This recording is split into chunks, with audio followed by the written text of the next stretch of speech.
বেগম খালেদা জিয়া তিনি অসুস্থ হতে পারেন, তিনি কিন্তু পালিয়ে যাননি। আজকে সারা দেশের মানুষ তার জন্য দোয়া করছে। শেখ হাসিনার জন্য দোয়া করার লোক এখন আর হারিকেন দিয়ে খুঁজেও পাওয়া যাচ্ছে না।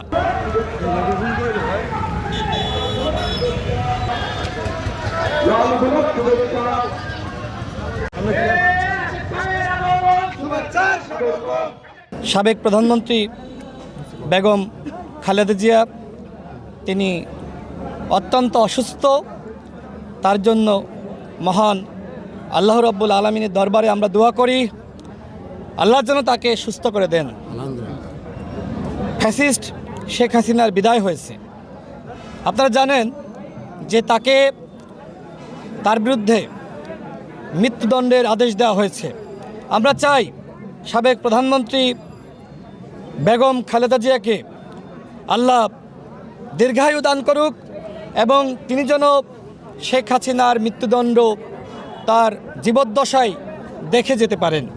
দেখেন, আমাদের সকলের প্রিয় এই মানুষটিকে যেভাবে শেখ হাসিনা কষ্ট দিয়েছে, তিনি চাইলে আপোস করে দেশের বাইরে তিনি চলে যেতে পারতেন, কিন্তু তিনি কখনোই দেশ ছেড়ে চলে যাননি, কখনোই শেখ হাসিনার সাথে আপোস করেননি, যে কারণে তাকে বলা হয় আপোসহীন নেত্রী।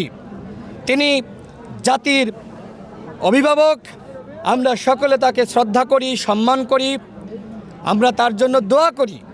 তিনি জাতীয় ঐক্যের প্রতীক, তিনি আধিপত্যবাদের বিরুদ্ধে সবসময় সংগ্রাম করেছেন।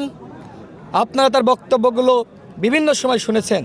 তিনি সবসময় বলেছেন, ভারতীয় আধিপত্যবাদের কাছে আমি মাথা নত করব না, প্রয়োজনে ক্ষমতায় যাব না। আমরা এরকম নেত্রী চাই, এরকম নেতা চাই, এরকম রাজনৈতিক নেতৃত্ব চাই। দেখেন, রাখে আল্লাহ মারেকে। আজকে হাসিনা যেভাবে আনন্দ ফুর্তি করছিল, যেভাবে বলছিল শেখ মুজিবের কন্যা কখনো পালিয়ে যায় না, আজকে দেখেন সেই শেখ হাসিনা কিন্তু পালিয়ে গেছে। বেগম খালেদা জিয়া তিনি অসুস্থ হতে পারেন, কিন্তু আজকে দেখেন তিনি কিন্তু পালিয়ে যাননি। তিনি বিজয়টা আমাদের সাথে উদযাপন করেছেন।